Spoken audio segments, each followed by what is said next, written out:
How you guys doing out there? It's Dr. Frank Simoncini, the Flow Fixer, coming at you from Gilbert, Arizona.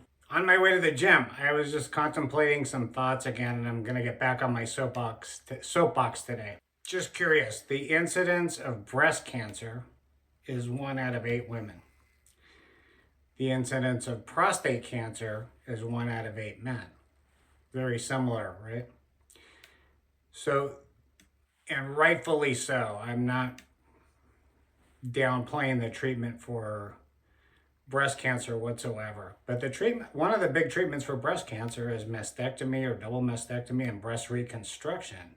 Why breast reconstruction? Well, it's a devastating treatment for women. If for men, one of the biggest treatments is robotic assisted radical prostatectomy or open prostatectomy. It's mostly done robotically in 2025.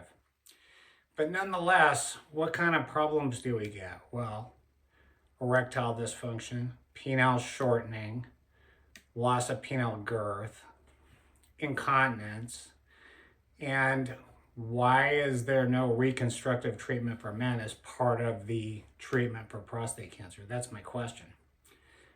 Really should be. If you read some of the studies, I'll say, well, if you can spare both of the nerves, the erections will come back in 60% of cases. And, when you're reading medical studies, you have to really read between the lines. When they say that, that's assuming the erections are perfect going into surgery. Well, how many 50 and 60-year-old men have a perfect erection like they were 18 years old going into surgery? None. Okay, or very few. Incontinence, well, that'll get better. And, there's a lot of doctors in my area. They'll tell their patients, well, the incontinence will get better, your erections will come back. And you know what? They don't. You know why? They come to me. They come to my office and I fix it for them.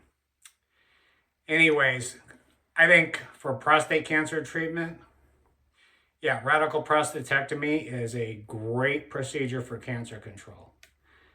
It's just as devastating for men to get incontinent, penile shortening, erectile dysfunction, lack of penile girth after the procedure. Why isn't reconstruction part of the treatment protocol? That's my question.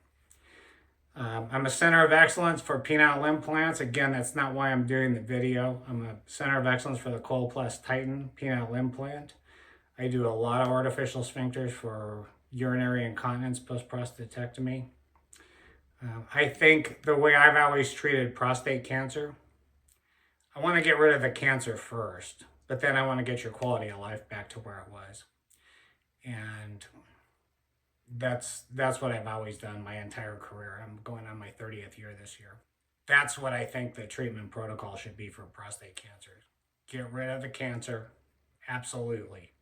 Number 1. Number 2, get your quality of life back to where it was. Why is reconstructive surgery not an option for men? Or they'll say, well, it's going to come back. Probably not. Your penile length, you can stop the shrinkage, but it's going to continue to shrink with erectile dysfunction because the supporting structures pull back and shrink even more. So come and see me. I'm Dr. Frank Simoncini, the Flow Fixer, www.southeastvalleyurology.com. Come and see me. I'll get you taken care of.